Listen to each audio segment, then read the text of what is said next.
2023년 6월 20일 오늘 연구원사역 첫째 시간은 지난주에 이어서 역사의 귀결 세 번째 시간이 되겠습니다. 고난과 하나님의 평강이라고 하는 주제로 오늘 강의를 시작하도록 하겠습니다. 잠시 기도하겠습니다. 하나님 아버지, 정말 감사를 드립니다.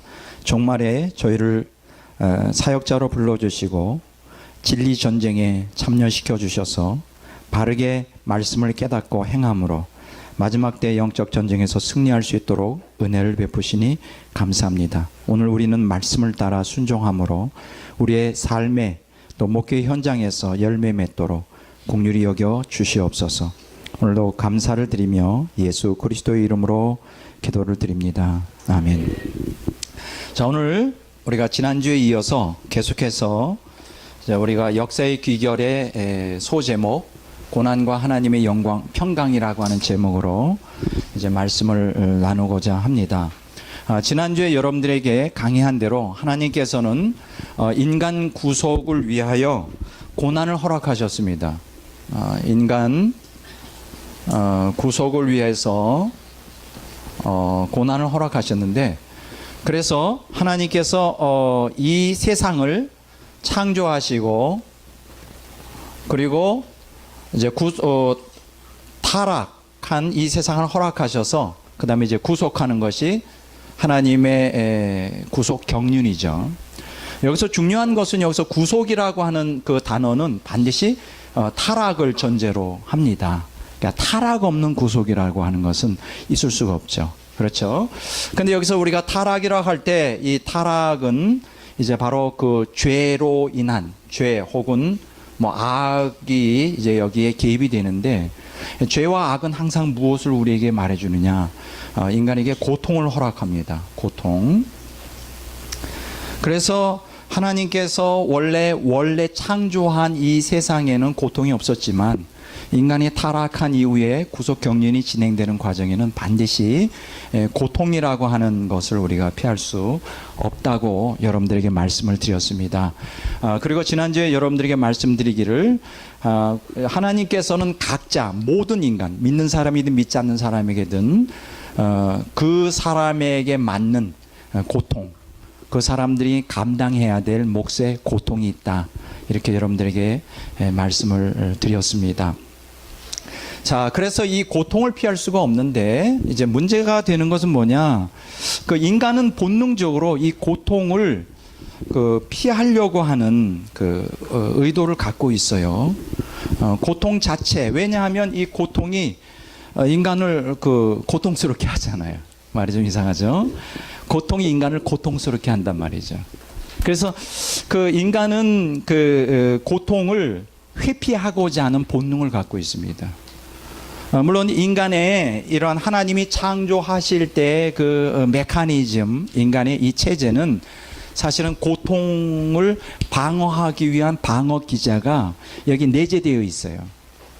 그래서 어떤 위험에 닥쳤을 때 인간은 본능적으로 그 위험을 피하려고 하는 성향을 갖고 있습니다.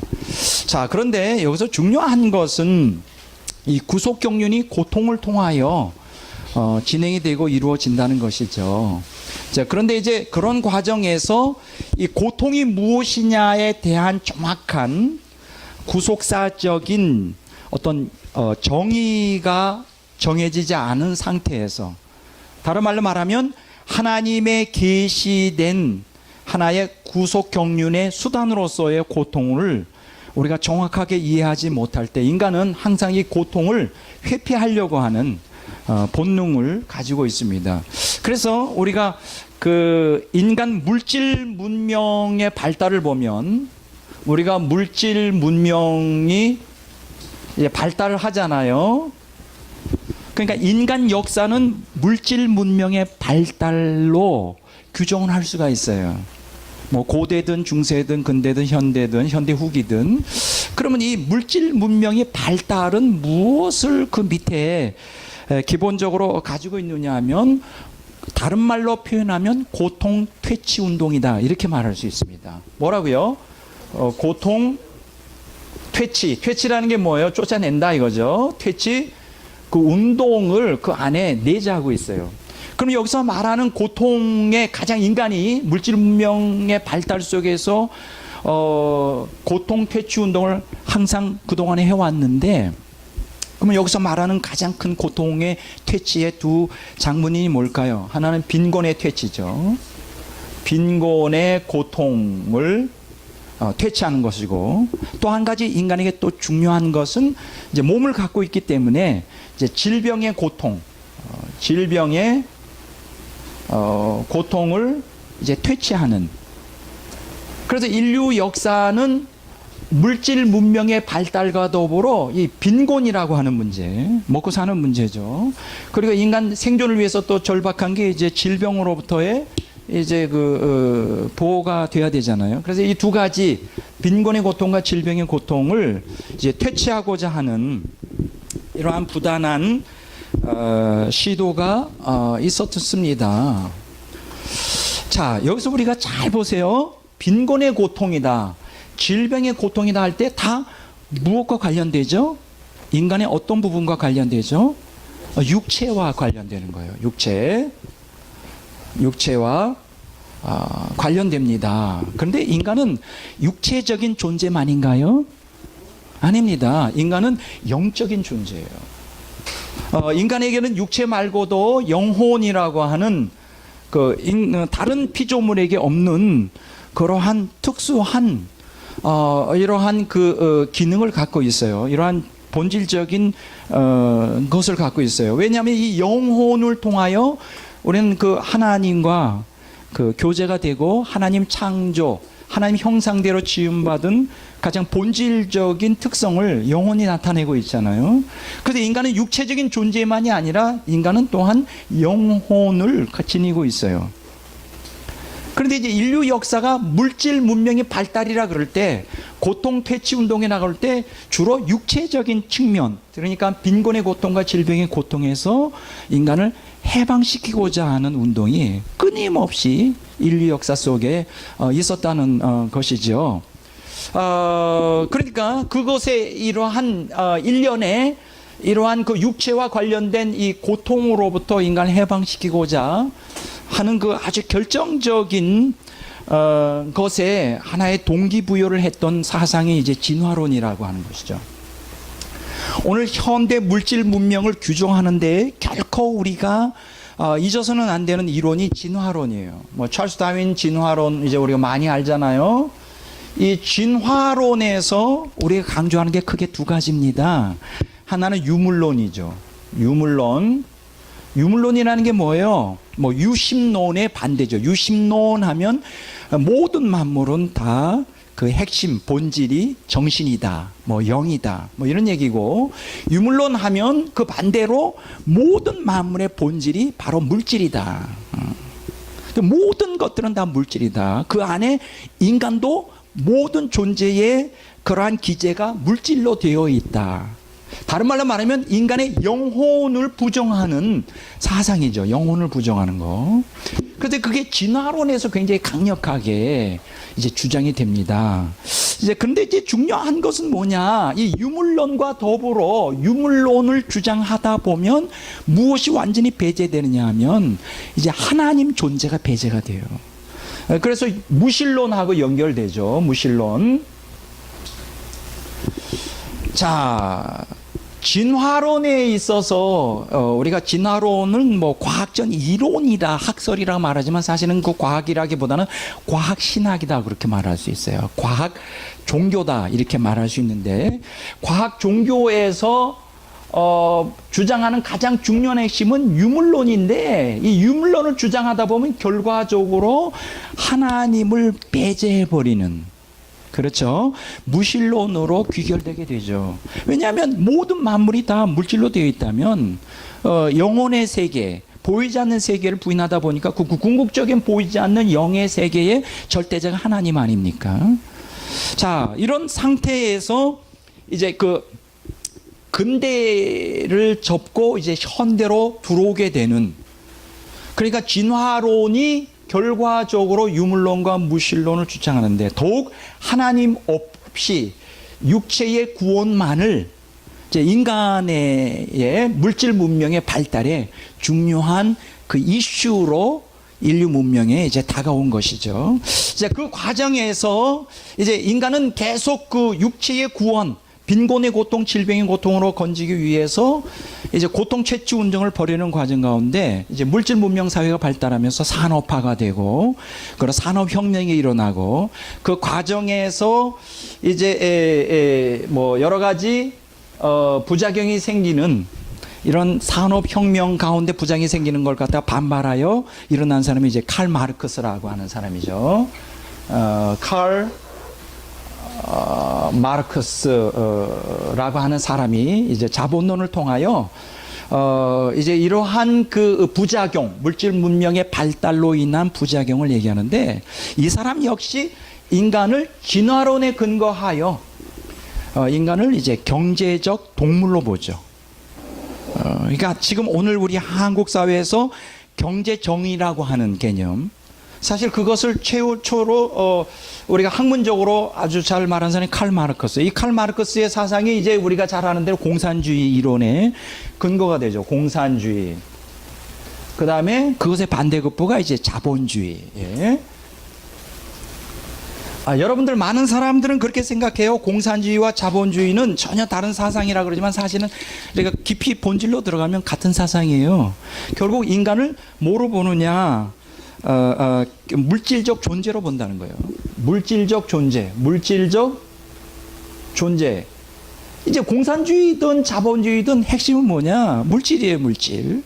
돈이란 말이에요, 쉽게 얘기하면. 돈. 돈이 이제 물질에 있어서 가장 절정. 그러니까 돈만 있으면 빈곤과 질병으로부터 구원받는, 마치 구세주적인 것처럼. 그러니까 인간을 단지 물질적 존재, 다른 말로 말하면 공산주의와 자본주의에서 말하고 있는 건 뭐냐면 경제적 동물이라는 거예요. 경제적 물질적 존재로만 인간을 본다는 거예요. 자, 그렇게 되면 지금 이러한 물질 문명이 발달하면서 이제 이렇게 물질적 존재, 경제적 동물로 인간을 치부하는.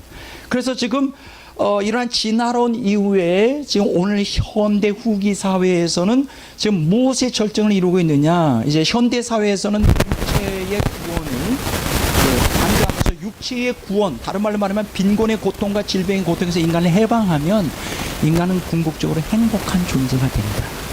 이런 거예요. 행복한 존재, 행복. 지금 제가 여기서 얘기하는 거는 바로 행복입니다. 행복. 인간을 고통스럽게 하는, 인간은 사실 인간 존재에서 기본적으로 고통스러운 게 누가이지? 빈곤의 고통이죠. 굶어 죽는 것보다 더 고통이 없죠. 또 그것과 맞물려서 또 한 가지 질병의 고통도 말로 표현이 안 돼요. 암에 걸려서 죽는데 경험해 본 사람 다 알겠지만 정말 처절할 정도로 고통스러운 거예요. 그럼 이러한 그 빈곤의 고통, 질병의 고통, 그게 바로 육체에 오는데 그 육체의 구원, 인간 육체의 구원, 그러면 궁극적으로 행복해질 것이다. 그리고 더 나아가 이 행복은 궁극적으로 인간의 정체성의 회복으로, 인간 정체성 회복을, 인간이 무엇인가, 인간의 본질을 궁극적으로 알게 하는 놀라운 그러한 결과를 가져다 줄 것이다 라고 하는 게 이제 물질 사회에서 지금까지 믿어왔던 사상이에요. 그래서 부단히 특히 서구 사회를 중심으로 하여, 미국이든 불합화든 중심으로 어쨌든 육체의 구원, 빈곤의 고통과 질병의 고통과 많이 인간을 구원하려고 그동안 시도해왔습니다. 그 대표적인 게 누구냐? 바로 스웨덴이죠. 그러면 스웨덴 하면 요람에서 무덤까지라고 하는 슬로건과 더불어 그 사회복지제도가 어때요? 최고예요, 최고예요. 그럼 사회복지제도가 최고로 발달된 나라는 것은 가장 근본적으로 육체의 구원을 제공해 줄 수 있는, 보장해 주는, 빈곤과 질병의 고통으로부터 인간을 구원해 줄 수 있는 놀라운 사회제도를 갖고 있다.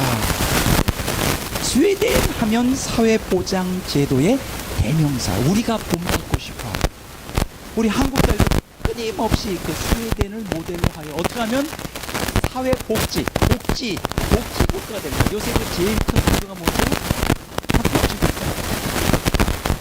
복지국가. 그래서 스웨덴 같은 경우에 보면 세계 제1의 복지국가. 질병과 실업자도 다 생활비 굶어 죽는 사람 기본 생활을 그 모든 질병에 대해서 다 책임지고 괜찮은 나라죠. 여러분 어떻게 생각하세요? 그런 나라에서 태어났으면 또 행복하지 않았을까요?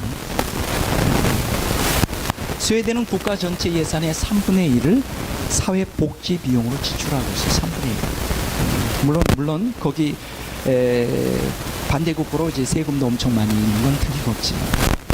그래서 스웨덴에서 지금 주창하는 것은 뭐 여러 가지 연금 제도, 그럼 그 외에는 뭐 주택 정책까지 해서 집 없는 사람들 다 집을 주는 거, 또 노인들 은퇴하면 죽을 때까지 먹고 살 수 있도록, 또 병원 다 무료고 뭐 이런 거, 이런 얘기 뭐 한도 끝도 없죠. 자, 그러면 여기서 제가 한 가지 질문하겠습니다. 그동안 물질 문명 사회는 뭐 고대는 뭐 그게 잘 안 되고 중세까지 안 됐지만은 근대로 들어오면서 이제 고도로 산업혁명이 일어나는 거죠. 이제 물질 문명이 그것은 고통질병이라고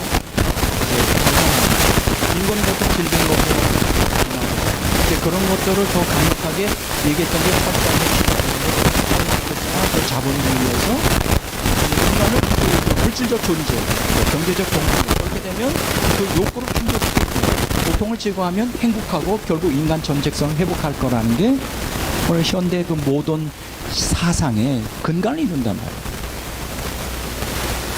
이것이 인간이 그동안 오랜 세월 동안 현대에 들어오면서 주장해왔고 그렇게 신뢰하고 믿어왔던 사상이에요. 빈곤의 고통, 질병의 고통에서 인간은 육체를 구원하면 인간은 행복할 것이다. 여러분 어떻게 생각하세요? 정말 행복할까요? 난 그거 묻고 싶어요. 행복합니까? 서구 사회가 행복합니까? 네, 놀라운 것은 스웨덴이 사회복지 제도가 최고로 잘 발달된 나라인데 자살률이 세계 1위입니다. 아세요?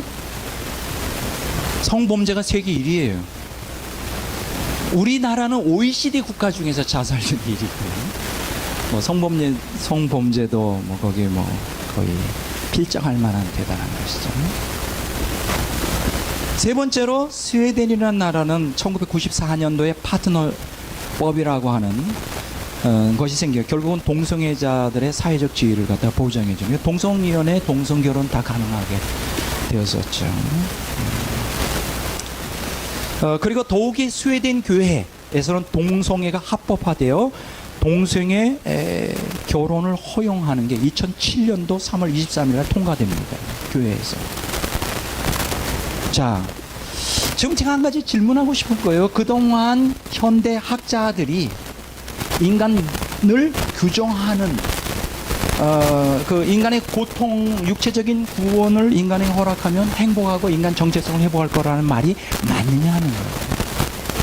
하나의 스웨덴이라는 나라만 보더라도 이게 틀리다는 것을 아주 금방 발견하게 됩니다. 자살률 1위, 성범죄가 1위, 동성애가 아주 번성하고 교회 스웨덴 교회에서는 심지어는 동성애를 합법화하여 목사가 주례해줘요. 동성끼리 결혼해도. 이게 정말 과연 가능한 것입니다. 그러면 여기서 한 가지 질문하고 있어요. 진짜 행복하냐? 내가 생각해 왜 자살할 거예요? 행복한 사람 자살하는 거 봤어요? 아, 난 너무 행복해. 막 죽어야지. 나 그런 사람 못 봤어요. 왜 자살할까요? 불행함을 느끼니까 자살하는 거예요. 인간 정체성 회복? 아니, 근데 왜 성범죄가 왜 이렇게 아주 만연되는 이게 정체성 회복이 이게 특징인가요?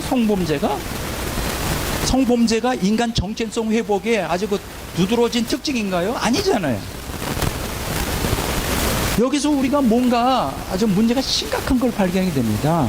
인간은 육체의 구원만 필요한 게 아니라 뭐의 구원이 필요할까요? 영원의 구원이 필요해요. 요거를 지금 간과합니다. 이 진화론 때 유물론, 인간은 육체적인 구원이 필요한 존재, 경제적 동물, 공산주의, 자본주의. 근데 중요한 것은 여기서 놓친 게 유물론과 더불어 하나님을 버리는 무신론이 함께 발달한 거예요. 영원 구원을 생각 안 했어요. 인간은 배부른 돼지가 되기보다 배고픈 소크라테스가 되기 바랍니다. 불만입니다. 그러니까 인간이 무엇이냐 하는 가장 기본지, 그리고 인간이 언제 행복할 수 있느냐는 가장 베이직한 이런 이론조차 많은 인본주의적인 학자들이 잘못 놓치고 있는 거예요.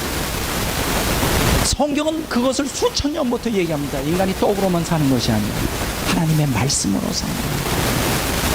그게 절대불면의 진리예요. 인간은 떡으로만 사는 게 아닙니다. 물론 떡이 필요 없다는 게 아니에요. 떡은 육체를 갖고 있기 때문에 필요하지만 인간이 육체적인 구원만 가지고는 행복을 느낄 거나 인간의 정체성을 회복하는 게 불가능하다. 그 얘기하는 거예요. 인간은 영적인 존재입니다. 인간은 하나님을 그 안에 모시도록 원래부터 창조될 때부터 그렇게 장치가 되어 있어요. 하나님이 그 안에 없으면 인간이 육체적인 구원을 받는다 할지라도 인간 영혼은 피폐해지고 인간 정체성을 상실하게 되는 것이죠. 오늘 저는 여러분들께 이것은 불신자들에게도 선포하는 말씀이지만 기독교인들에게도 동일하게 선포하고 싶은 말씀이에요. 왜냐하면 오늘 기독교인들이 물질 문명의 발달 속에 고통의 퇴치 운동이라고 하는 아주 그럴듯한 슬로건과 빈곤의 고통, 질병의 고통에서 육체의 구원을 하면 행복할 거고 인간의 정체성을 회복할 거라는 이러한 잘못된 인본주의적인 사상이 오늘 믿는 성도들에게도 깊이 뿌리 박혀 있어요.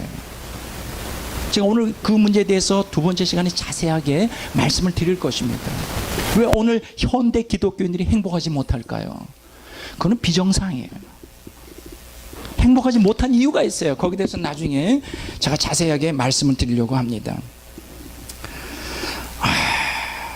여러분 보세요. 지금 그 인간의 행복은 물질, 육체의 구원만 가지고 행복하지 않아요.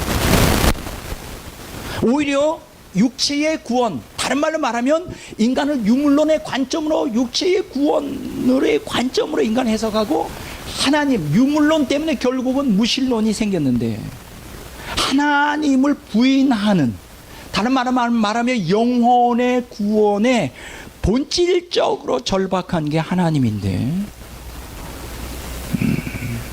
그 하나님을 부인하는 것은 결국 인간을 자멸로 이끌어요. 지금 오늘 현대 서구 사회 물질 문명이 극도로 발달하고 사회복지제도가 극도로 발달한 이 서구 사회의 결정적인 불행은 뭐냐? 육체의 구원으로 말미암아 영혼의 구원을 차단해 버렸다는 거예요. 그들이 그 확고한 육체적인 경제적 정의만 이루어지면 인간이 행복하고 인간 정체성을 회복할 거라는 이 잘못된 사상이 하나님을 완전히 차단해 버렸어요. 그럼 영혼이 구원받으려면 어떻게 될까요?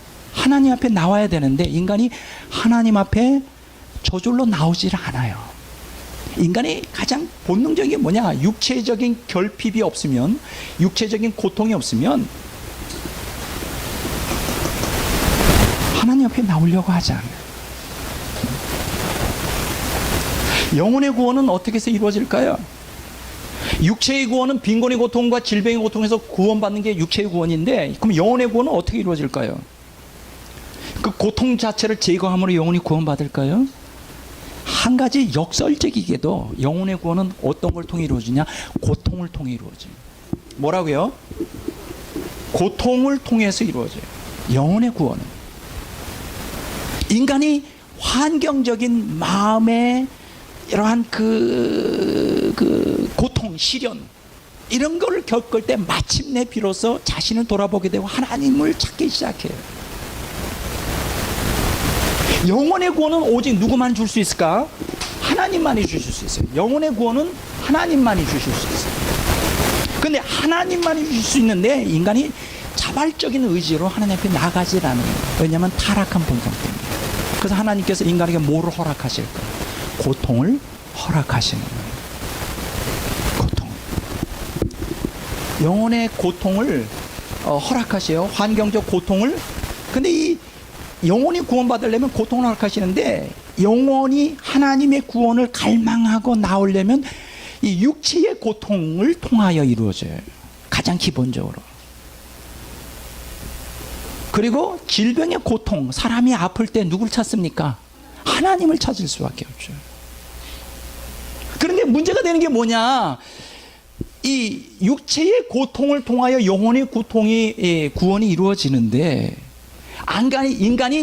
인간을 육체적인 존재, 경제적인 존재, 동물적인 존재, 육체적인 동물로 규정하고 육체의 구원을 딱 해버리면 하나님께서 육체의 고통을 통하여 영혼을 구원하려고 하는 기회가 차단되죠. 이해가 되세요?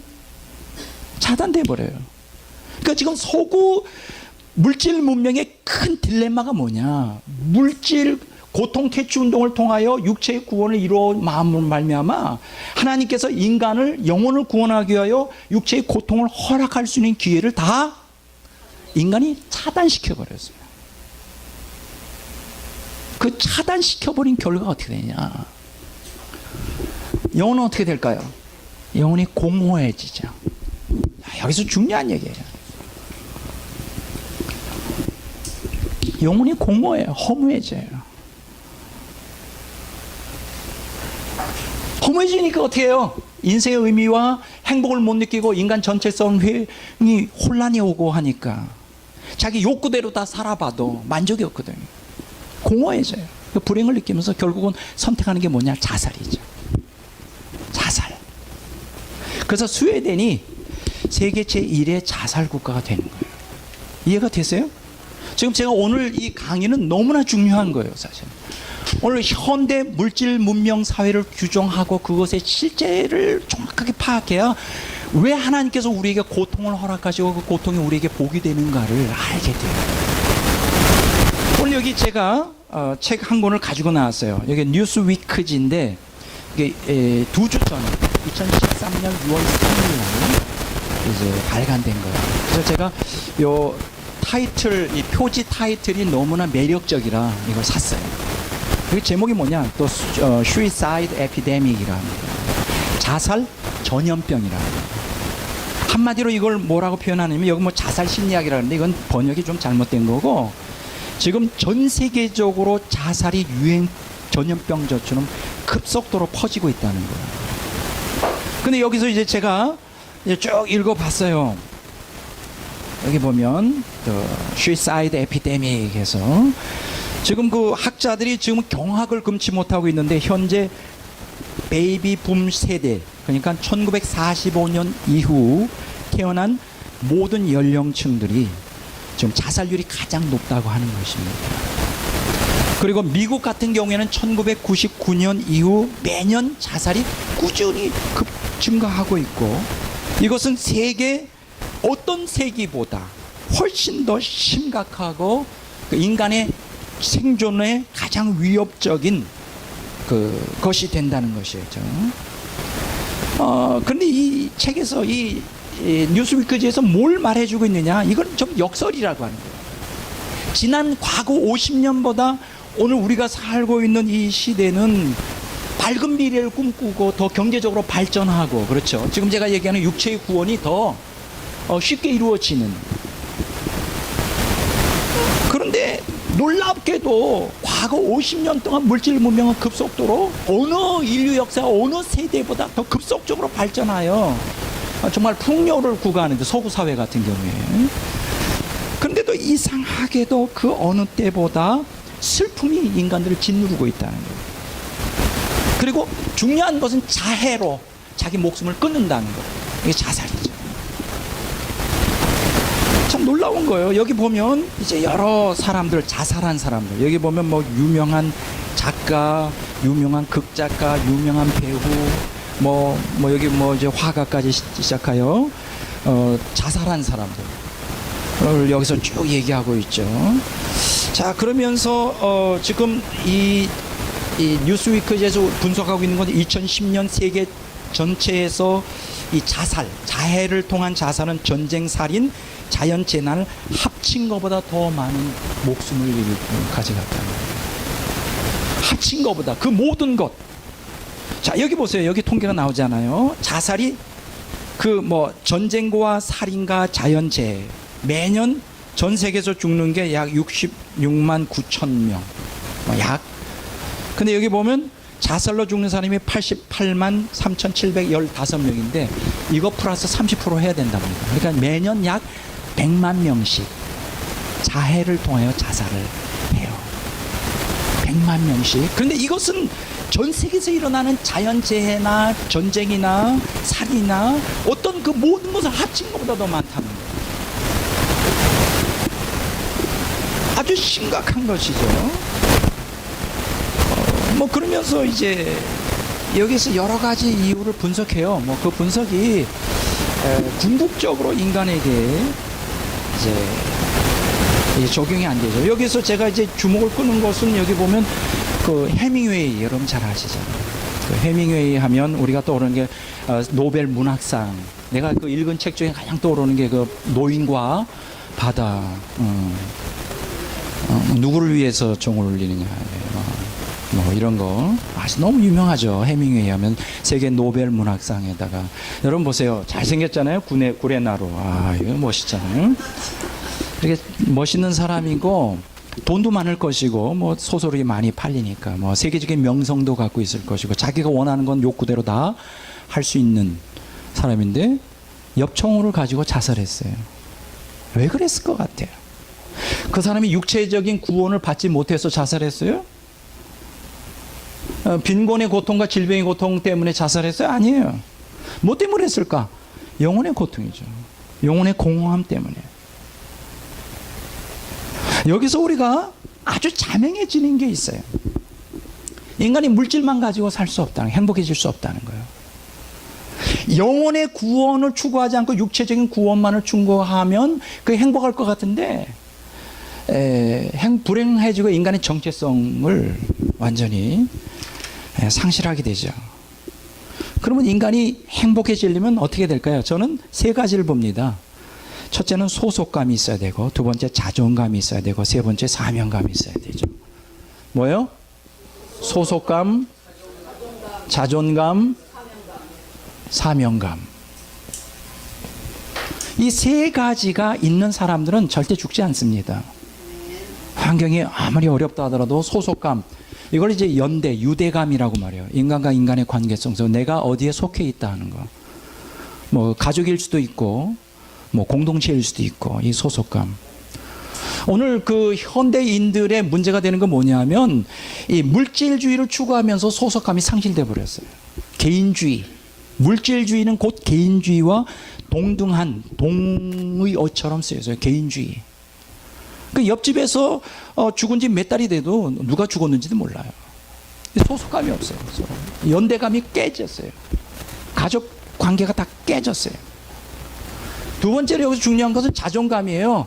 내가 누구인가, 내가 살아가는 의미, 인생의 의미. 빅터 프랭클의 죽음의 수용소에서 가장 중요하게 주장한 게 뭡니까? 인생의 의미죠. 그 인생의 의미에서 가장 중요한 거는 내 자존감이에요. 내가 나 스스로를 존중해야 돼요. 그거가 있으면 우리는 행복해질 수 있어요. 저는요, 제가 굉장히 좋아요. 그래서 행복해요. 난 내가 좋아. 나의 부족한 이 모습이 좋아. 좀 이상하게 볼 수도 있어요. 왜 내가 좋은지 알아요? 내가 멋있어서 좋아요? 아니, 비디오 그 카메라 찍는 거 보니까 뒤에 이 머리가 많이 빠졌더라고요. 아니, 자꾸만 어떤 분이 머리가 없다, 머리가 없다. 내가 설마 머리가 없게. 앞에 봐야 머리가 많잖아. 진짜 머리가 많이 빠졌더라고요. 근데 그럼에도 불구하고 나는 내가 좋아요. 왜 내가 좋을까? 나는 하나님이 나를 보시는 내가 좋다. 난 나를 평가하지 않습니다. 하나님이 나를 보는 그 시각으로 봐요. 자, 세 번째는 사명감이죠. 내가 무엇을 해야 되는지에 대한 것이죠. 요 소속감이라고 하는 것은 인간과의 관계성이 쏘는 거고, 자존감은 인간 본질에 대한 것이고, 사명은 인간이 뭔가 해야 되는, 이게 세 가지가 다 인간 행복에 있어서 가장 기본적인 요소인데, 사실은 소속감, 자존감, 사명감은 예수님 안 믿는 사람도 가질 수가 있어요. 그러면 그 사람들은 행복해요. 그러나 그런 행복은 상대적인 행복이에요.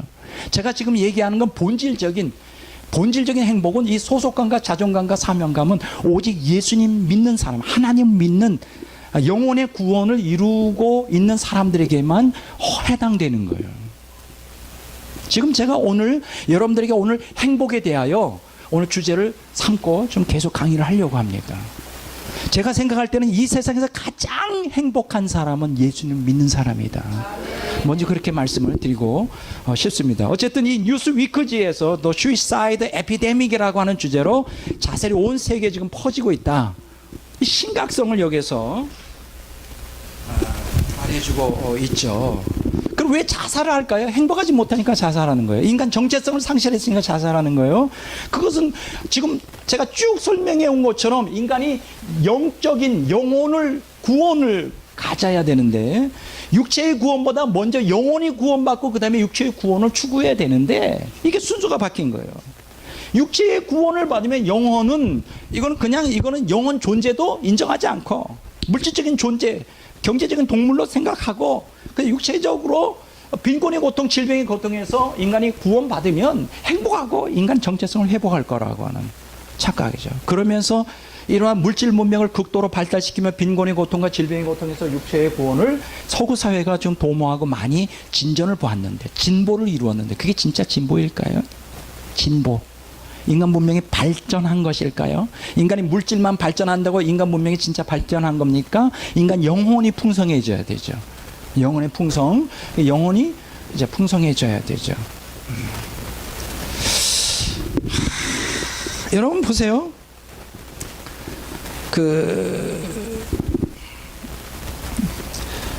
우리가 그래서 지금 조금 아까 말한 대로 유물론과 더불어 무신론이 들어와 이 육체의 구원을 추구하는 바람에 하나님이 완전히 없어져 버리게 됐어요. 서구 사회에서. 그래서 복음을 증거할 수 있는, 그래서 고통을 통하여, 육체의 고통을 통하여 영혼을 구원으로 인도하려고 하는 하나님의 구속사가 본질적으로 차단된 상태예요. 그래서 서구나 이런 사회에서는 지금 기독교가 급속도로 쇠퇴하고 있는 것입니다. 그래서 여러분, 물질 문명이 고도로 발달하는 것이 대수가 아니에요. 저는 오늘 여러분들에게 드리고 싶은 또 한 가지 중요한 것은 뭐냐, 가난한 자가 복이 있다고 제가 말씀드리고 싶습니다. 그 얘기가 가난한 자에게 복이 있다. 자, 따라서 합시다. 가난한 자에게 복이 있다. 그러면 제가 여러분 오해하지 마시기 바랍니다. 술 먹고 마약을 해서 가난하게 된 사람 다 복이 있다는 그런 뜻이 아니에요. 왜 가난한 사람이 복이 있다고 하는 거냐면, 부자보다 가난한 자에게 복음이 쉽게 전파된다, 이런 뜻이에요. 여러분 성경 한번 좀 찾아보도록 하겠습니다. 누가복음 6장 20절입니다.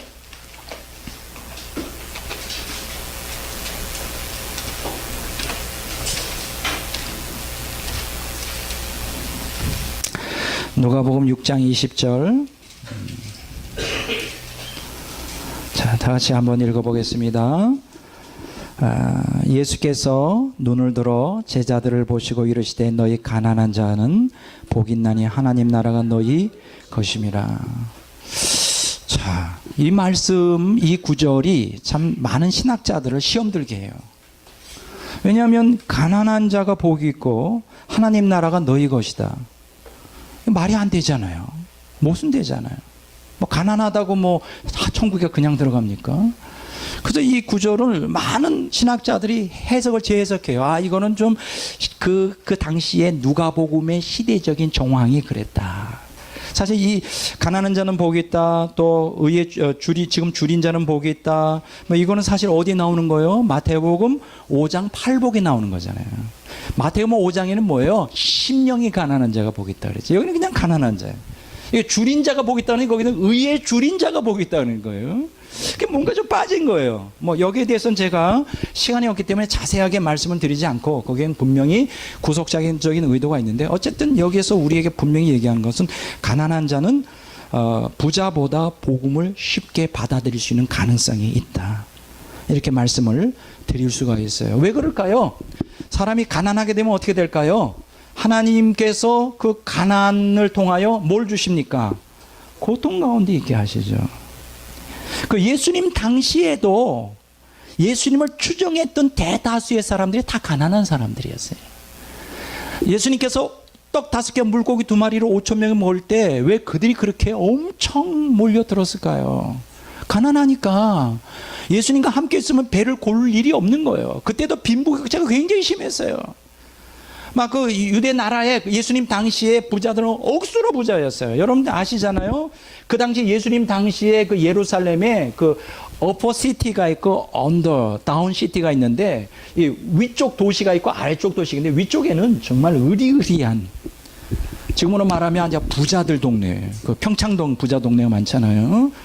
그 부자들만 살아가요. 막 그냥 의리의리하게 그냥. 그 밑에는 그냥 아주 학고방처럼 이렇게 따닥따닥 붙어가지고, 그때 당시에 주로 예수님을 추종했던 세력들이 다 가난한 자들이에요. 왜 예수님을 추종했을까? 예수님을 따라다니면 밥도 빵도 주시고 병도 고쳐주시고 얼마나 좋아. 빈곤의 고통, 질병의 고통에서 육체를 구원하는데, 그것과 더불어 영혼이 구원받을 수 있는, 그 고통 가운데 영혼이 구원받을 수 있는 하나의 기회가 된단 말이에요. 근데 부자들은 뭐 다 절대 그건 아니지만 대다수의 부자들은 그렇게 할 필요가 없죠. 빵 때문에 혹은 몸이 질병 때문에 뭐 병원에 가면 되니까, 뭐 돈이 없으면 돈으로 빵을 사면 되니까 굳이 그렇게 갈급함이 사실은 많지 않단 말이에요. 누가복음 7장 22절 봅니다. 자, 7장 22절 맨 끝에 보면 이런 말씀이 있어요. 가난한 자에게 복음이 전파된다. 가난한 자에게 복음이 전파된다. 세례 요한이 제자들을 보냅니다. 예수님이 메시아인가 물어보라고 했어요. 그랬을 때 예수님이 메시아인 증거로서 여기서 뭐를 제시하죠? 가난한 자에게 복음이 전파된다. 여러분, 그건 사실입니다. 사람들이 이 육체의 구원을 갈망하는 과정 가운데 영혼의 구원을 받을 수 있는 기회가 더 많아요. 근데 인간이 육체의 구원을 다 자기가 해버리면 하나님을 필요로 하지 않기 때문에 영혼이 완전히 구원받을 수 있는 기회가 많지 않는 거예요. 그러니까 여러분들이 너무 부자가 되려고 애쓰지 마세요. 그냥 하루하루를 주님을 의지할 수 있는 삶을 살도록 자신을 내맡겨야 돼요. 네. 자, 누가복음 4장 보겠습니다. 4장 18절 19절 한번 보겠습니다. 자, 예수님께서 나사렛에서 그 안식일 날 회당에 들어가서 제일 먼저 읽은 구절이 바로 이겁니다. 18절 다 같이 읽어보겠습니다. 주의 성령이 내게 임하셨으니 이는 가난한 자에게 복음을 전하게 하시려고 내게 기름을 부으시고 나를 보내사 포로된 자에게 자유를, 눈먼 자에게 다시 보게 함을 전파하며 눌린 자를 자유롭게 하고 주의 은혜의 해를 전파하게 하려 하심이라. 여기 보면 가난한 자에게 복음이 전파된다. 여기 보면 포로된 자에게 자유를, 눈먼 자에게 다시 보게 함을, 눌린 자를 자유롭게. 이게 주님의 은총의 해예요. 여러분, 인간이 하나님 없이 가난에서 해방시키고 포로된 가운데 해방시키고 눈먼 것에서 자기가 스스로 다 이 세상의 모든 고통을 자기 인간의 힘으로 다 제거한다면 하나님이 뭐가 필요하겠어요?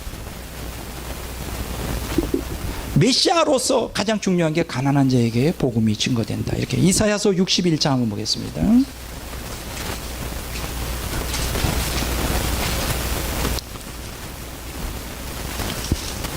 이사야서 61장. 자, 똑같은 얘기죠.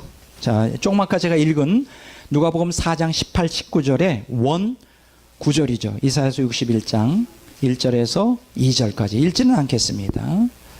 자, 가난한 자들에게 복음이 증거돼요.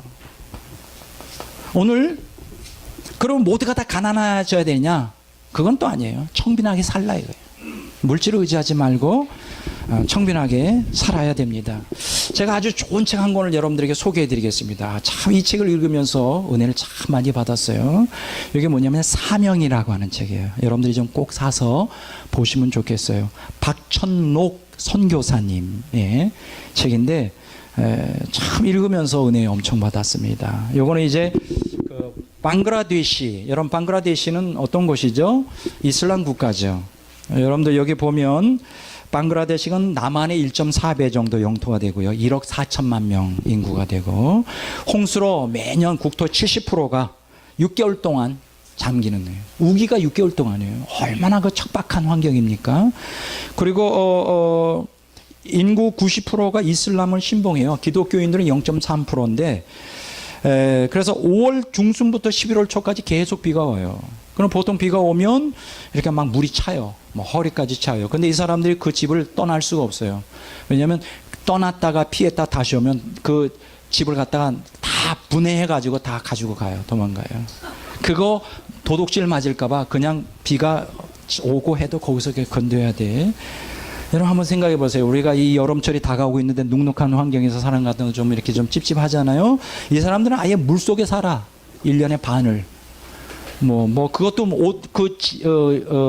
집도 그렇게 신통치 않은 그냥 얼기설기 이러한 이런 그 나무 잎으로 이렇게 설계해 놓은 것이죠.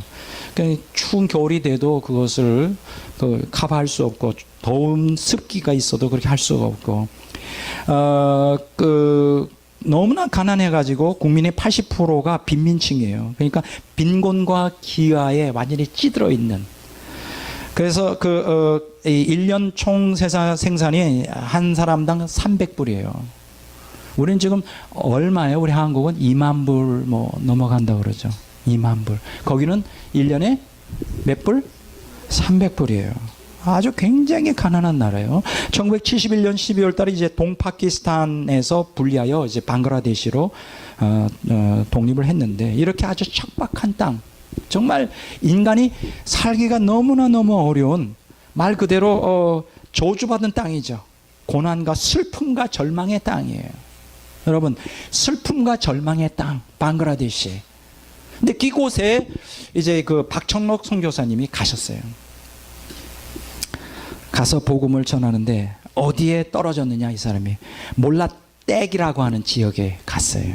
자기도 그게 어딘지도 모르고. 근데 이 몰라떼기는 어떤 곳이냐 하면 200~300m 반경 안에 수천 명씩 모이는 모스크가 5개나 있는. 5개나 있는. 이 사람 표현이에요. 내가 만들어낸 게 아니라 이 사람이 책에 있는 걸 그대로 제가 그 지역에 들어간 거예요. 그 지역에. 그러니 여러분, 거기서 복음을 전한다는 게 얼마나 어렵습니다. 그래서 이 사람이 막 핍박도 당하고 그 너무나 가난해요. 그래서 이 사람이 너무나 가난한 그 지역에서 복음을 전하는데 놀라운 게 뭐냐면 이 사람들을 물질적으로 이제 예를 들어 제일 급박한 게 뭐예요? 2가지잖아요. 빈곤의 고통과 질병의 고통이죠. 제일 질병보다 더 급한 게 빈곤이에요. 하루 한 끼도 죽도 못 먹으니까. 근데 어떻게 복음을 증거하느냐? 이 사람이 그 몰라떼 지역을 뭐라 그러냐? 황금어장이라고 하는 거예요. 왜 황금어장이냐? 그 닭죽을 끓여서 그걸 한국 돈으로 한 몇십만 원 정도, 20만 원, 30만 원 닭죽을 끓여요. 그냥 멀게 끓여가지고 그걸 한 그릇씩 주는 거예요. 그럼 몇천 명씩 몰려오느냐? 3천 명씩 몰려와요. 닭죽 한 그릇에.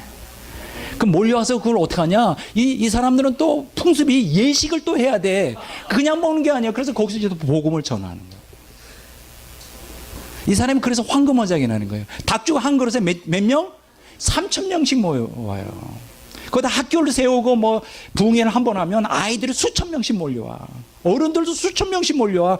집에 테레비가 있어요. 뭐가 있어. 무슨 오락거리가 있어. 그냥 그게 기독교인지 뭔지도 모르고 그냥 와서 그냥 듣는 거예요. 그러다가 깨지고 부서지고 성령의 역사로 말미암아 변화가 일어나고. 엄청난 놀라운 성령의 역사. 대단한. 이 책을 읽어보면 너무나 재밌는데 여러분 어떻게 생각하세요? 이 책은 현대판 성령 행전이라고 봅니다. 현대판 성령 행전. 여러분 사도행전을 우리는 뭐라고 말하죠? 성령 행전이라고 그래요. 근데 여러분 많은 사람들이 잘못 생각하고 있어요. 사도행전을 성령 행전이면 맞지만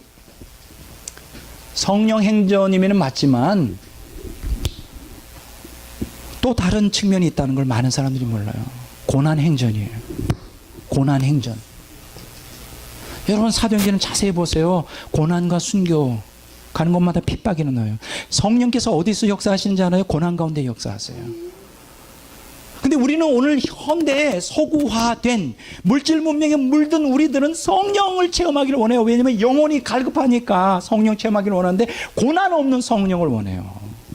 이게 문제예요. 그러니까 고난 없이 성령을 추구하면 어떻게 될까? 다 신비주의로 흘러가요. 탐욕의 복음으로 전락하고 말아요. 고난과 성령은 항상 같이 가야 됩니다. 그래서 사도행전은 무슨 행전? 성령 행전임과 동시에 무슨 행전? 고난 행전입니다. 이 책도 마찬가지예요. 박천록 선교사님이 그곳에서 10몇 년 동안 사역을 하면서 1만 명 이상의 이슬람 무슬림들을 갖다가 개종을 시키고 복음을 전해요. 정말 수많은 방글라데시의 사람들이 변화를 받는데 성령과 고난과 영적 투쟁이 같이 갑니다. 여러분 우리가 다시 한번 이제 나중에 우리가 성령론할 때 배우겠지만 여러분 보혜사라는 뜻이 뭐예요? 파라크레토스라는 뜻이잖아요. 보혜사. 자, 보혜사, 파라크레토스 따라서 합시다. 보혜사. 이게 성령의 이제 기능, 4가지 기능을 말해주잖아요. 자, 보혜사의 파라크레토스는 뭐냐? 첫째는 뭐냐? 컴포터죠. 위로자. 두 번째 뭐예요? 헬퍼죠. 돕는 자. 세 번째 뭐예요? 애드보케이터죠. 변호자. 파라크레토스 보혜자의 뜻이에요. 네 번째 스트렝스너죠. 격려자. 여러분 보혜사 성령의 기능을 자세히 보세요. 이 위로자라는 게 도대체 뭐예요? 여러분 낙심한 사람에게 위로가 필요한 거 아니에요? 나 너무 행복해. 뭐가 위로가 필요해요? 낙심됐을 때 주님 뜻대로 살려고 낙심했을 때 낙심 돕는 자는 뭐예요? 내가 위기에 처했을 때 돕는 자가 필요한 거 아니에요? 여러분 변호자는 뭐예요? 내가 주님 뜻대로 살려고 할 때 종종 우리가 연약한 타락한 본성 때문에 죄를 범할 때 범죄했을 때 변호자가 필요한 거 아니에요? 격려자는 왜 필요합니까? 우리가 영적인 투쟁을 할 때 악과 싸울 때 그 전쟁에서 이기도록 격려해 주는 분 아니에요?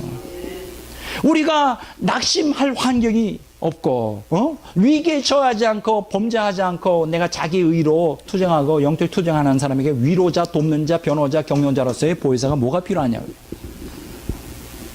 보혜사의 4가지 기능은 오늘 우리가 처한 구속사의 환경이 영혼을 구원하는 구속사의 환경이 육체의 구원만 가지고 안 된다는 걸 보여주고 있는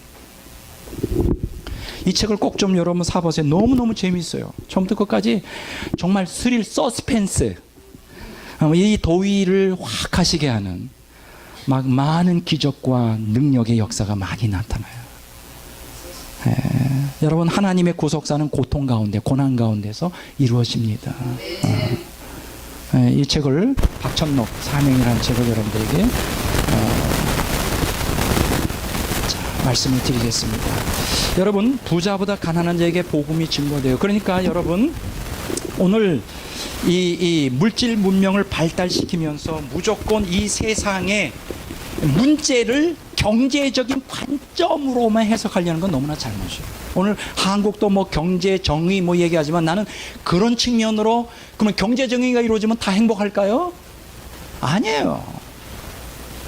더 중요한 것은 경제 정의보다 더 중요한 것은 하나님 앞에 돌아와야 되는 거예요. 물질 문제를 단순히 경제적 측면에서가 아니라 구속사적 측면으로 접근을 해야 돼요. 복음을 증거하기 위한 가난한 자들에게 복음을 증거하기 위한 여기 제가 여러 권의 책을 갖다가 저희가 갖고 있는 또 읽은 책 중에 제가 리뷰를 해볼게요. 왜 세계는 불평등한가?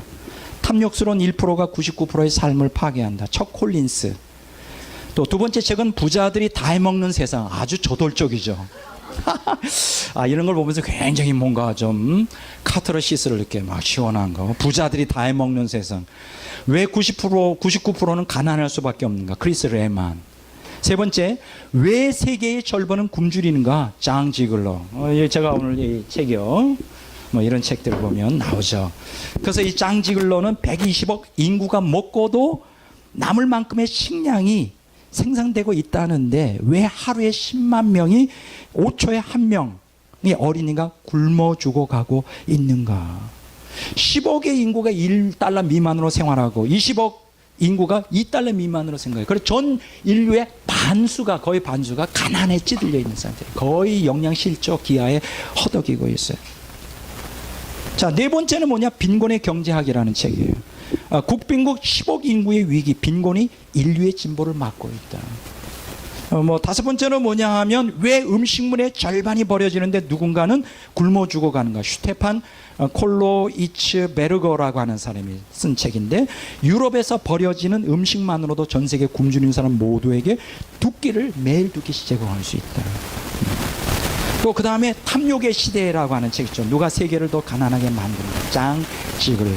세계의 부는 누구의 손에 의해 어떤 방식으로 집행되는가? 이런 책들 읽어보면요, 가난한 사람들 뒤집어져요.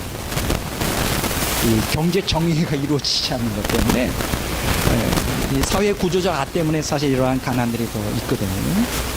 그 다음에 우리를 위한 경제학은 없다라는 책, 스튜어드 랜슬리가 쓴 책이죠. 부자들이 감추고 싶어한 1% 대 99% 불평등의 진실. 아무리 노력해도 우리가 집을 가질 수 없는 이유. 1% 부자들이 비밀로 지켜온 1%만을 위한 경제학. 1% 부자와 불량한 경제학들이 빚어낸 승부조작의 진실. 이런 책들은. 그리고 끝으로 승자 독식 사회라는 책 있죠. 로버트 프랭크라고 하는 사람. 1등 아니면 살아남을 수 없는 승자만의 리그는 어떻게 만들어지는가. 지금 제가 가지고 있는 소장하고 또 읽은 책들을 이게 쭉 지금 몇 권이에요. 3, 4, 5, 6, 7, 8권을 쭉 설명해서 여기에서 공통적으로 하는 얘기가 뭐예요? 지금 경제 정의가 이루어지지 않고 있다. 그래서 인간의 빈곤의 고통, 질병의 고통으로부터 육체의 구원을 이루고 그러면 행복해질 수 있다는 걸 또다시 강조해주고 있어요. 물론 가난한 사람 도와야 돼요. 좀 아까 제가 사명이라는 책에서 언급한 것처럼 방글라데시에는 그 닭죽 한 그릇, 멀건 닭죽 한 그릇도 3,000명씩 몰려와요. 복음을 들어요. 기회 아닙니까? 황금 어장 아닙니까? 지금 유럽 구라파에 멀건 닭죽 끓여준다 그래서 한 명이라도 올까요? 안 와요. 거지들도 얼마나 고급스러운데. 그걸 하고 나중에 집에 갈 때는 자가용 타고 간단 말이에요. 그 멀건 닭죽 누가 그걸 원해요? 이 방글라데시 같은 이 가난한 정말 저주받는 땅이라고 하는 슬픔과 고통의 이 땅에, 고통 가운데, 이 빈곤 가운데, 또 이러한 고통, 육체적인 고통 가운데 닭죽 한 그릇이 복음을 받아들이는 중요한 모티브가 되잖아요. 근데 제가 언급한 8개의 이러한 빈부 격차 문제, 그래서 그걸 해소하면 행복해질 것이다. 경제 정의가 이루어지면 행복해질 것이다. 그건 아니에요. 하나님께서 이 세상에 이렇게 가난한 사람을 남겨둔 이유가 있단 말이에요. 무조건 부자가 되는 게 하나님의 복이 아니란 말이에요. 가난한 가운데서 하나님께 들어갈 복음을 받아들일 수 있는 겸손한 마음, 갈급한 마음이 생기는 거예요. 그러니까 무조건 이 경제 정의만을 외치고 지금 이 세상의 이 불평등, 그렇죠? 절대적 빈곤 또 빈부 격차 문제는 심각하고 우리가 그 문제를 관심을 가져야 되지만 그 문제를 무조건 해결한다고 해서 인간이 행복하거나 인간 정체성이 회복되는 것은 아니다. 기독교인들은 그러면 어떻게 해야 될까?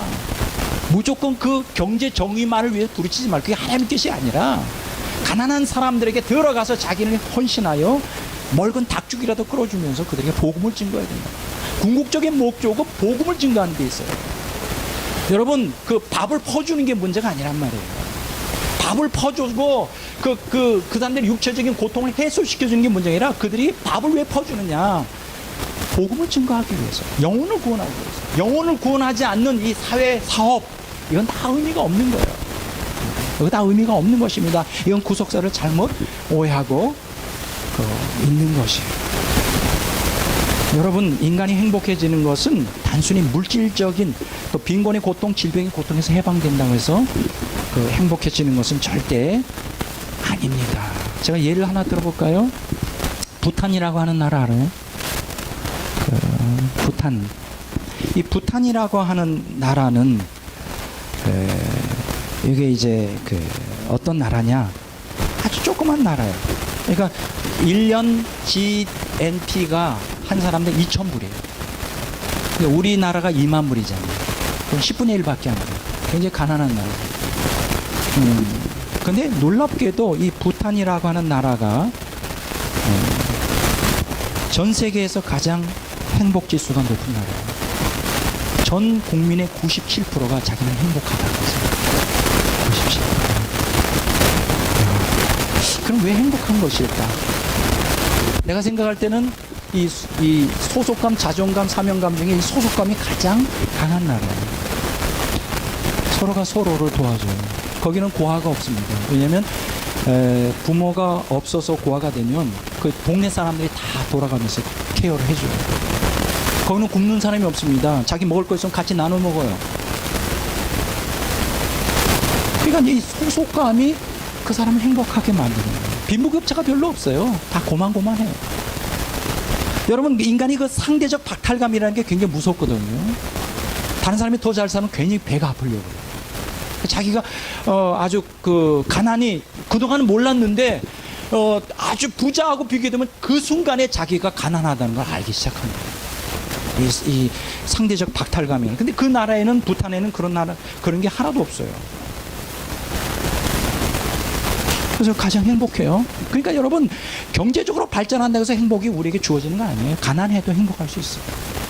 또 한 가지 책을 좀 여러분들에게 소개하려고 합니다. 오래된 미래라고 하는 거예요.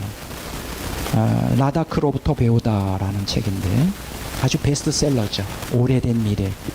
헬레나 로드베리 호지라고 하는 여성 언어학자가 인도 외곽의 고산지대에 위치한 라다크라고 하는 곳에 방문하여 10여 년 동안 그들의 삶을 이렇게 옆에서 관찰하면서 이 책을 쓴 것이죠.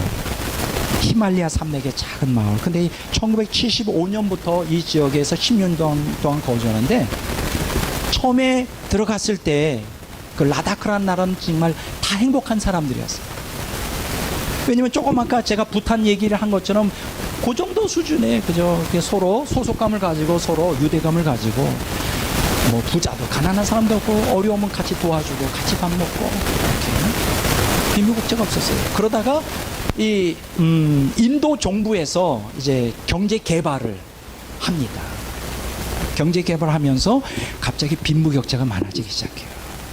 그러면서 자연이 훼손되면서 이제 개인주의가 팽배되고, 여러분 물질주의가 들어온 곳에는 반드시 뭐가 들어올까요? 개인주의, 소속감이 붕괴됩니다. 서로 돕고 서로 보호해주고자 하는 소속감이 붕괴돼요. 이제 이 인도에서는 이 나라를, 이 지역을 잘 살게 하려고 이제 경제 개발을 일으키는데 자연이 훼손되고 서로 소속감이 붕괴되면서 막 빈부격차가 많아지기 시작해요. 그리고 처음에 이제는 자기네들끼리 살 때는 행복했단 말이에요. 가난한 줄 모르고 서로 돕고 그러니까. 그런데 이제 관광객들이 들어오면서 관광객들은 어떻습니까? 그 사람들은 생산하는 게 아니라 소비잖아요. 돈 막 쓰는 거예요. 아니 막 여기서 막 달러를 내놓는데 막 10달러 100달러 내는데 그거 오면 1년 동안 벌어야 될 돈이야. 눈이 돌아가는 거야. 이 사람들은 어떻게 해서 일도 안 하고 매일 쓰기만 하는 거야. 우리가 속았다. 우리는 정말 가난한 자다. 그 막 자괴감에 들어가는 거예요. 이 라다크 사람들이. 그러면서 서로 시기하고 돈을 벌려고 말이죠. 마치 육체의 구원이 행복을 가져다 주는 거죠. 그래서 막 붕괴되고 파괴되고 그걸 다 목도합니다. 이 저자. 그래서 마지막으로 이 오래된 미래에서 책에서 뭐냐면 어떻게 하면 이 사람들 다시 인간성을 회복하여 행복한 나라로 만들까를 지금 계속 고민하는 책이 있습니다. 제가 뭘 말씀드리려고 하는지 아십니까? 오늘 우리가 물질적인 고통로부터 또는 육체적인 고통에서 우리가 구원받는다고 해서 행복하거나 인간성 전체성이 회복되는 것은 아니다. 궁극적인 행복은 행복은 영혼의 구원에서 와요. 영혼의 구원에서 와요. 궁극적인 행복은 뭐라고요? 영혼의 구원에서 와요. 근데 육체적인 구원만 가지고 행복을 얻을 수 없다고 하는 이 엄청난, 마침내 오늘 현대 학자들이 이제 발견하기 시작했어요. 오늘 첫 강의는 굉장히 책들 많이 지금 소개하고 있죠. 굉장히 많이. 이거 다 오늘 강의에 필요한 거예요. 지금 이 분야, 육체의 구원이 행복을 보장해주지 못한다는 것을 지금 학자들이 계속 수많은 학자들이 지금 요새 본물처럼 쏟아내고 있는데 제가 몇 권의 책을 소개해드리겠어요. 뭐 이런 책들 좀 읽어보면 여러분들이 도움이 돼요. 더 많이 소비하면 우리는 행복할까? 야마다 마사히로. 이 사람이 뭐를 얘기하느냐? 아주 저명한 사회학자인데 소유, 소비, 행복 공식 틀렸다 얘기합니다. 뭐가 틀렸다고요? 소유, 소비, 행복 아니라는 거예요. 오늘 현대 물질 문명 사회에서 소유, 많이 소유하고 많이 소비하면 그게 곧 행복한 것처럼 말하는데 그게 아니라는 거예요. 그걸 쭉 실제적인 예를 들어서 설명합니다. 두 번째 책은 뭐냐면 진보의 역설이라고 하는 책이에요. 우리는 더 잘 살게 되었는데도 왜 행복하지 못한가? 그레그 이스터브룩이라고 하는 사람이 쓴 거예요. 그러면서 결론은 뭐냐? 물질적 욕구에서 의미로의 욕구, 의미의 욕구가 있어. 그걸 충족시켜야 행복하다. 뭐 맞는 얘기죠. 인생이 왜 사는지 알아야 되죠. 세 번째 책이 뭐냐면 행복의 경고라고 하는 책이에요. 엘리자베스 파렐리라고 하는 사람이 쓴 책인데 인간의 행복은 외적 조건이 아니라 내적 상태에 있다. 많이 좀 바뀌고 있죠. 그렇죠? 많이 바뀌고 있죠. 지금 실제적으로 육체의 구원이 행복을 가져다 줄 수 없다는 것을 지금 계속 학자들이 지금 이러한 문제로 내세우고 있어요. 그 다음에 네 번째로 뭐냐면 부유한 노예라고 하는 책이 있어요. 부유한 노예, 로버트 라이시. 빌 클린턴 당시에 아주 그때 거기 같이 행정부에 같이 일했던 아주 유명한 사람이죠. 경제학자죠. 이 사람이 뭘 얘기하느냐? 고도 성장 경제 그 풍요의 냉혹한 현실. 그러니까 인간의 기술 발전이 인간을 행복하게 못 해준다. 오히려 노예로 만들어 버린다. 불행하게 만든다. 이런 얘기를 여기서 또 하고 있고요. 다섯 번째로 여기 또 한 가지 중요한 얘기를 하는데 뭐냐? 행복한 돈, 또 똑똑한 소비의 과학. 그래서 엘리자베스 던이라고 한 사람이 이런 말을 했는데 이 사람은 뭐냐? 진짜 행복해지려면 한 가지밖에 없다. 자기가 가지고 있는 돈을 남을 위해 써야 된다. 그때 좀 행복을 누릴 수 있다. 여러분들이 돈을 가지고 행복해지려면 어떻게 해야 돼요? 남을 위해 써야 돼요. 남을 위해 쓸 때 그게 보람이 있는 거예요. 근데 조건 없이 해야 돼요. 내가 너한테 이렇게 했는데 너 왜 나한테 기브 앤 테이크 되면 안 돼? 그냥 주는 거예요. 그게 복이 돼요. 이 사람이 예수 믿는 사람이 아닌데 지금 여기 여러 사람들의 얘기를 제가 지금 여기서 했어요. 자, 지금 이제 조금 더 이제 구체적으로 나가려고 합니다. 구체적으로 나가려고 해요. 자, 오늘 지금 이렇게 지금 현대에 들어와서 아까 제가 얘기했잖아요. 진화론과 유물론, 그래서 무신론 속에서 인간의 육체의 구원이 마치 행복을 가져다 주는 것처럼 그게 아니라는 게 이제 입증이 된 거예요. 지금 사회학자들이 지금 물질적 고통, 또 질병의 고통으로서 해방되는 것이 진정한 행복이 아니다라는 것을 여러 학자들이 얘기하고 있습니다. 그래서 지금 어떤 상황이냐? 영혼의 구원을 추구하지 않고 육체의 구원만 추구한 오늘 현대 문명은 지금 어떤 상황이냐를 지금 말씀드리겠습니다.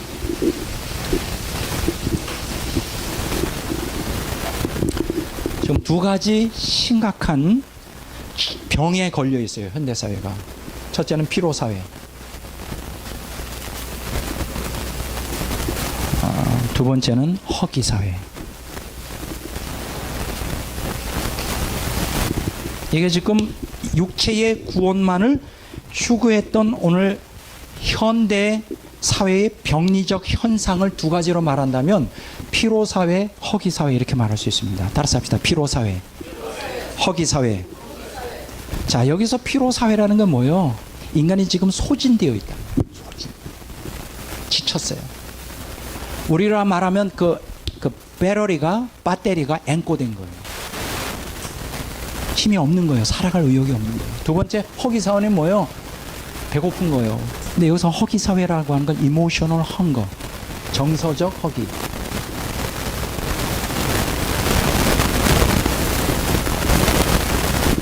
자, 따라서 합시다. 피로 사회, 허기 사회. 이 피로 사회라는 건 바로 이 책입니다. 한병철 교수가 요 근래 작년에 나온 책이죠. 굉장히 베스트셀러로서 철학적인 용어를 많이 쓰고 있어요. 허기 사회. 두 번째로 피로 사회. 두 번째 허기 사회는 바로 이 책이에요. 주창윤 교수가 한국인은 지금 어떤 마음이 고픈가. 이 두 가지 책이에요. 자, 이 피로 사회와 허기 사회는 오늘 육체의 구원만을 탐하고 영혼의 구원을 경시하여 결국은 완전히 정신병리학적으로 집단적 사회병리 현상을 지금 겪고 있는 현대 사회를 말해주고 있어요. 자, 그런데 여기 보세요. 자, 이 허기 사회와 피로 사회가 같이 연결되어 있는데 인간은 지금 두 가지 덫에 걸려 있으며 물질주의와 개인주의.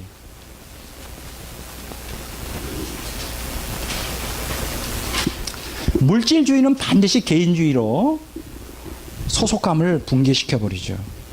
그리고 여기서 두 가지 성과기계, 피로사에서 말하는 게 성과기계. 인간이 기계가 됐어요. 자꾸만 경쟁에 내몰리고 있어요. 경쟁에 내몰려요. 그 다음에 과잉 경쟁.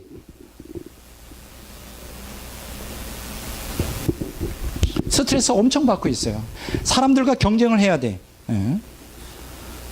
여기 이제 피로 사회에서 한병철 교수가 얘기하는 거예요. 이거를 이제 긍정성의 과잉이라고 말해요. 좀 어려운 용어예요. 이걸 긍정성의 폭력이라고 말해요. 이런 거 다 이해 못 하셔도 돼요. 그냥 넘어가도 됩니다. 긍정적인 것의 과잉이라는 거예요. 이제는 인간 개인의 자유가 무진장 주어지면서, 근데 중요한 건 뭐냐? 이제는 경쟁을 해야 돼요. 무한 경쟁. 그래서 이 과잉에 따른 소진, 피로, 질식. 그게 오늘 피로 사회의 특징이고요. 허기 사회는 뭐냐? 주창윤 교수의 얘기인데 빈 밥그릇의 허기라고 그랬어요. 굉장히 아주 재미있는 얘기죠. 빈 밥그릇의 허기. 여러분, 왜 빈 밥그릇의 허기죠? 밥을 실컷 먹었어요. 그런데 뭐가 안 채워지는 거예요. 허전한 거예요. 허기를 느껴지는 거예요. 이게 오늘 현대 사회의 물질 문명의 사회의 특징이에요.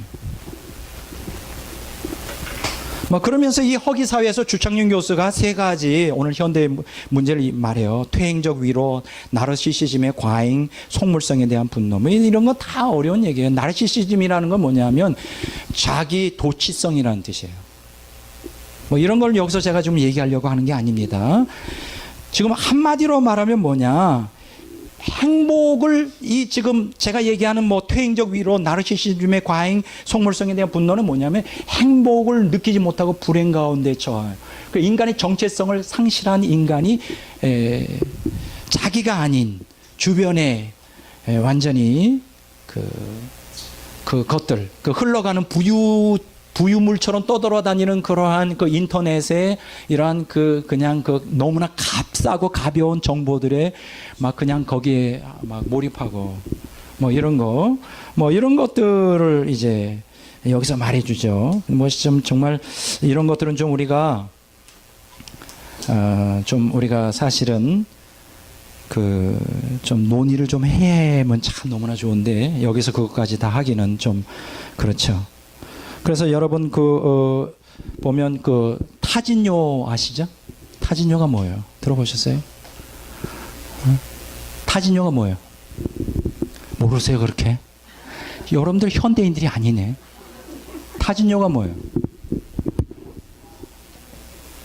예? 예, 타가 뭐예요?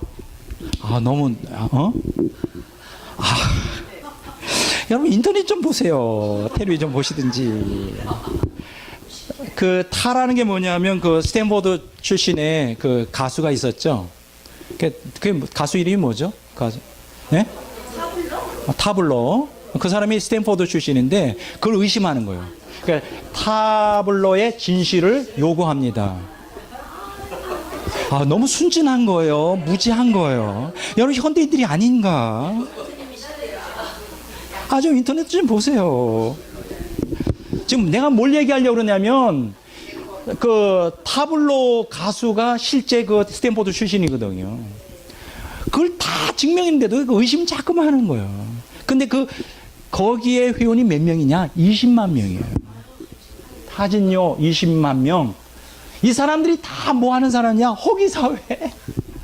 정서적으로 다 굶주린 거예요. 뭔가 다른 사람들 떠돌아다니는 얘기에 그거 뭐 타진요 이게 뭐가 의미가 있습니까? 밥 먹고 할 일이 없어서 누구와 뭐 스탠포드 출신이면 어떻고 아니면 어떻고 뭐 그게 뭐 목숨 걸 일이 아닌데 막 그냥 지금 이렇다는 거예요. 뭔가 다 정신병이 걸려 있어요. 집단적 사회 병리 현상이에요.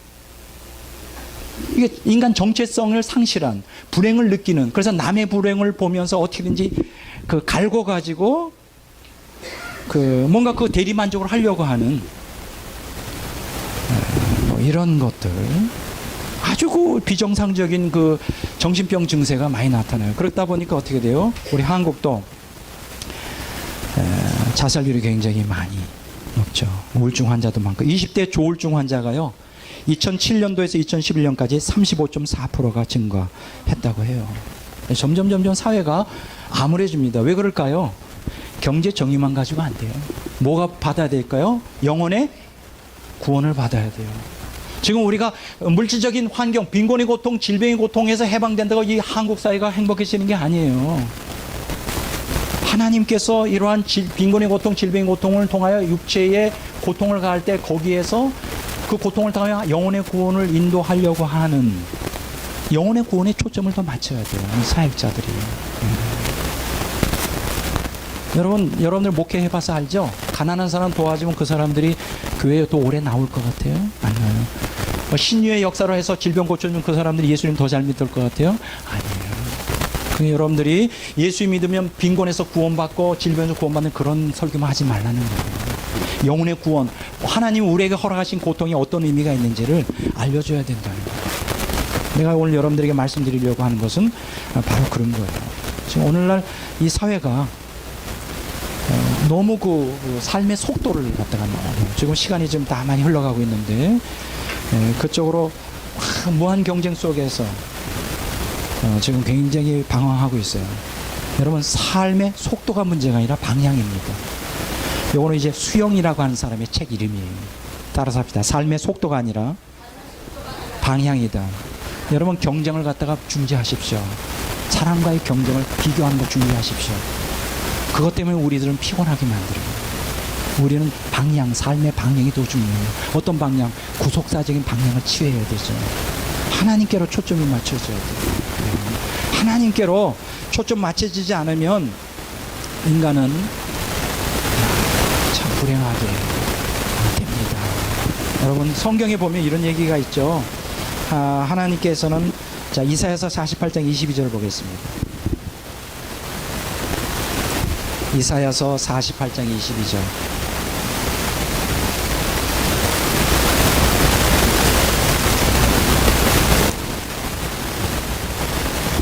다 같이 읽겠습니다. 여호와께서 말씀하시되 악인에게는 평강이 없다 하셨느니라. 악인에게는 뭐가 없다고요? 평강이 없다 그랬어요. 악인에게는 평강이 없다. 지금 제가 뭐를 찾고 있는데 악인에게는 평강이 없다.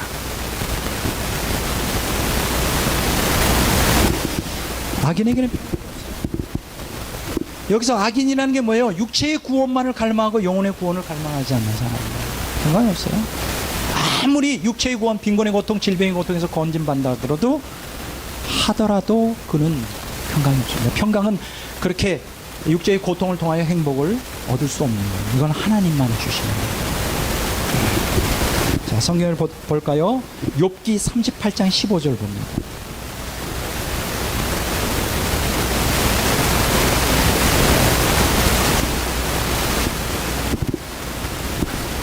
욥기 38장 15절 보겠습니다. 다시 읽어보겠습니다. 악인에게는 그 빛이 차단되고 그들의 높이 든 팔이 꺾이느니라. 악인에게는 뭐가 차단됐다? 빛이 차단됐습니다. 이 빛은 뭡니까? 하나님의 빛이죠. 그 하나님의 초월적인 빛이 우리에게 임할 때 우리는 행복을 느껴요. 행복을 깊이 경험합니다. 깊은 평안을 얻습니다. 근데 악인에게는 그게 없어요. 빛이 금한 바가 돼요. 왜 그럴까요? 이들이 영혼의 구원을 통하여 구원을 얻고자 하나님께로 나가지 않고 육체의 구원, 그것도 인간의 방법으로 빈곤의 고통과 질병의 고통에서 자기 스스로 구원의 길을 선택하고 오히려 영혼의 구원을 차단하고 하나님을 필요로 하지 않고 갈망하지 않기 때문에 하나님이 허락한 그 고통을 배척하고 하나님을 찾지 않고 고통 가운데 인간의 수단과 방법을 동원하여 행복을 추구하려고 했기 때문에 결국은 빛이 차단되게 되는 거예요. 시편 32편 10절을 봅니다.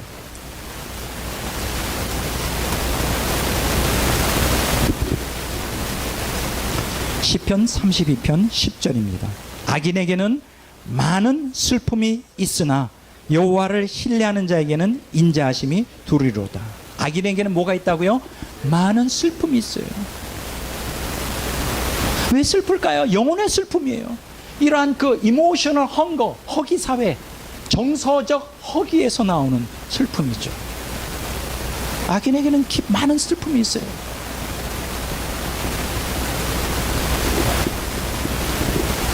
하나님을 믿는 의인들에게는 인자하심이 두려워요.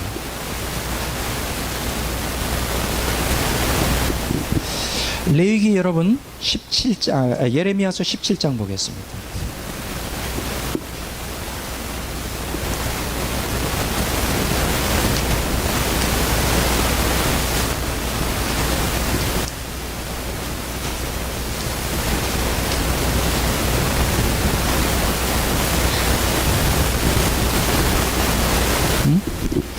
예레미야서 17장 5절을 봅니다.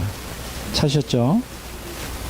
예레미야서 17장 5절 여호와께서 이와 같이 말씀하시니라 무릇 사람을 믿으며 육신으로 그의 힘을 삼고 마음이 여호와에게서 떠난 그 사람은 저주를 받을 것이라. 여러분 이거는 진리입니다. 사람을 믿어요. 또 육신으로 그의 힘을 삼아요. 빈곤의 고통, 질병의 고통, 인간의 육체의 구원을 갈망하며 하나님을 의지하여 이 문제를 해결하려고 하지 않고 인간의 힘으로 해결하려는 사람. 그래서 영혼의 구원을 갈망하지 않는 사람, 마음이 여호와에게서 떠난 그 사람, 뭘 받는다고요? 저주를 받습니다. 이거는 천국 이것은 진리예요. 오늘 여러분과 저의 사역은 빈곤의 고통으로부터 질병의 고통으로부터 인간의 육체를 구원하는 데 초점을 두어서는 안 됩니다. 이 육체의 구원은 이것은 아까 지금 사명이라는 책에서 본 것처럼 영혼 구원을 위한 수단에 불과합니다. 가난 그 자체가 저주가 아닙니다. 가난은 오히려 하나님을 의지하고 하나님을 갈망하게 만드는 복이 될 수가 있어요. 뭐가 저주일까요?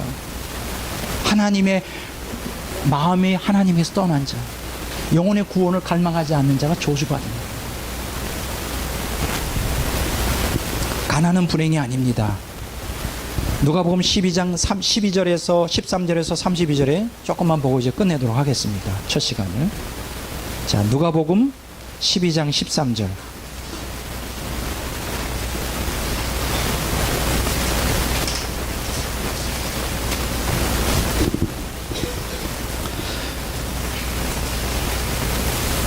(15절만) 보겠습니다. 그들에게 이르시되 삼가 모든 탄심을 물리치라. 사람의 생명이 그 소유에 넉넉한 데 있지 아니하니라. 자, 이 내용 잘 아시죠? 13절부터 21절까지 보면 어떤 사람이 자기 형하고 유산을 같이 나누게 해달라고 그 중재를 좀 서달라고 예수님께 옵니다. 그랬을 때 예수님이 거절하죠. 너무 냉혹한 거 아니에요? 이 사람은 절박한데 물질의 도움이 거절해요. 예수님이. 그러면서 탐심을 물리치라고 호되게 야단칩니다. 사람의 생명이 그 소유에 넉넉한 데 있지 않다. 그러면서 예수님께서 비유로 말씀하시죠. 어떤 한 사람이 소출이 많은데 이제 창고를 짓고 더 짓고 해서 이제 내 영혼이 편히 먹고 쉬도록 하자. 그랬을 때 하나님이 뭐라 그래요? 오늘 밤 내 영혼을 도로 찾을 것이다. 여기서 아주 그 예수님의 그 구속사적인 관점을 이해해야 됩니다. 오늘 우리의 사역자의 관심이 어디 있죠? 우리가 목회할 때 빈곤의 고통, 질병의 고통으로부터 성도들 육체적 구원을 하는 게 사역의 목표가 된 사람들은 다 탐욕의 복음 때문에 망하게 돼 있어요. 거기에 초점 맞추면 안 됩니다. 우리의 초점은 어디에 초점을 맞춰야 될까? 영혼의 구원에 초점을 맞춰야 돼요. 그리고 육체의 구원은 영혼의 구원을 초점을 맞추고 부수적인 것으로 육체의 구원을 우리가 추구해야 됩니다. 이것이 하나님의 뜻이에요. 지금 이미 사회학적으로 이미 물질적인 또 육체의 구원이 행복이고 인간 정체성 회복이라고 하는 것이 틀렸다고 하는 것이 지금 명명백백하게 입증이 됐어요. 그러면 인간이 행복해지려면 어떻게 돼야 될까? 하나님 앞에 돌아와야 돼요. 그런데 하나님 앞에 돌아와야 되는데 인간의 힘으로 돌아올 힘이 없어요. 탐욕 때문에. 그래서 하나님께서 우리에게 뭘 허락하실까? 고통을 허락하시는 거예요. 그래서 나는 하나님이 여러분들에게 고통을 허락하실 때 하나님의 거기에 감추인 오묘한 하나님의 그 심정, 여러분들을 얼마나 사랑하고 얼마나 영혼을 구원하길 원하시는지에 대한 하나님의 섭리를 여러분들이 정확하게 간파할 수 있으면 참 좋겠어요. 여러분들이 이 세상에서 일취월장 잘 나가는 것만이 여러분들이 복이 아니에요. 시간이 다 돼가고 있는데 하나만 더 얘기하고 끝내고자 합니다. 여기 보면 로얄 네이처 안미연 대표 심장마비로 별세 이런 얘기가 있어요. 뭐 이런 사람까지 관심을 갖느냐 그게 아니고요. 6월 9일 날 39살로 일찍 죽었어요. 근데 이렇게 보니까 굉장히 이쁜 미인입니다. 그리고 우리 한국에서도 아주 좋은 대학을 나오고 2011년 1월 달에 결혼을 했어요. 그리고 결혼 사진을 쫙 봤는데 정말 호텔에서 아주 최고급으로 뭐 그럴만도 하죠. 이 사람이 2003년도에 이제 천연 비누를 중심으로 하여 천연 화장품 업계에 이제 명함을 내밀고 사업을 시작했는데 처음에 사업을 시작할 때는 200만 원 가지고 시작했어요. 그 10년 만에 그러니까 2003년부터 시작해서 10년 만에 연 매출이 200억이나 됐어요. 그리고 올해 비전을 세웠는데 올해 말까지 400억으로 연 매출을 올리겠다고 기염을 토하던 여자 사장이었어요. 나이는 39살. 왜 죽었는지 알아요? 심장마비로 죽었어요. 왜 심장마비 걸려서 죽었는지 알아요? 과로했어요. 잠도 안 자고 바로 피로사회의 결정판이죠. 그의 삶이 앵꼬가 돼가지고 죽었어요. 이게 오늘 현대인들 물질을 추구하고 거기서 행복을 추구하는 참 안 됐어요. 자, 안 됐다. 이런 사람들이 한둘이겠습니까? 이런 그 물질 만능주의에 그걸 통해 행복을 얻게 될 거라고 하는 잘못된 허황된 이론을 여러분들은 속아 넘어가서는 안 됩니다. 오늘 기독교인들은 하나님 말씀에 귀를 기울여야 됩니다. 오늘 두 번째 시간은 그러면 어떻게 하면 기독교인들이 이 세상에서 제일 행복한 사람이 될 수 있을까? 그게 이제 주제가 될 것입니다. 예, 두 번째 시간에도 여러분들이 참석해 보시면 참 행복한 그리스도인이 될 수 있는 길을 배우게 됩니다. 오늘 첫 시간